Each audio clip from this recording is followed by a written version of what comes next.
Welcome to आला mechanical master channel. आज का टॉपिक है gases in metal during casting process. जैसा कि हम जानते हैं कि कास्टिंग प्रोसेस के अंदर जो प्रोडक्ट निकलता है कास्टिंग के थ्रू, उस कास्टिंग में कुछ डिफेक्ट्स होते हैं।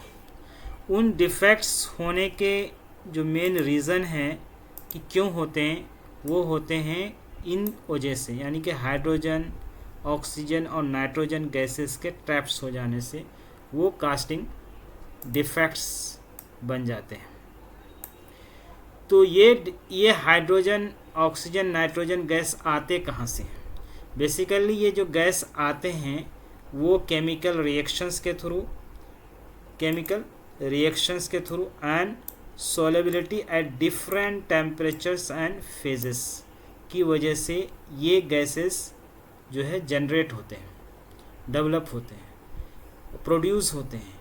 ये सारे गैसेस जब बनते हैं तो ये क्या हो जाते हैं, मैकेनिकली ट्रैप्ड हो जाते हैं। तो ट्रैप्ड हो जाने से ये कास्टिंग डिफेक्ट्स में कन्वर्ट हो जाते हैं।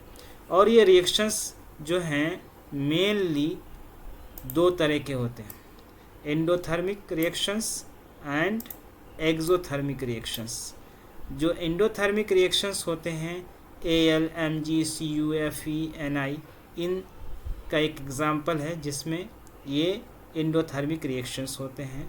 और एक्सोथर्मिक्स Ti और Zr वगैरह में ये सारा रिएक्शंस होने के बाद जब रिएक्शंस होते हैं और सोलेबिलिटी डिफरेंट होने की वजह से ये hydrogen, nitrogen, oxygen gases generate होता है। और जनरेट होने के बाद ये क्या हो जाता है, मैकेनिकली ट्रैप्ड हो जाने के बाद ये कास्टिंग डिफेक्ट्स में कन्वर्ट हो जाते हैं। लेकिन क्या इन गैसेस को हम रिमूव करने के कोई तरीके भी हैं? तो इनको गैस को हम रिमूव कर सकते हैं। बेसिकली हम सब जानते हैं कि दो तरह के मेटल्स आमतौर से होते हैं, नॉन फेरस मेटल्स और फेरस मेटल्स।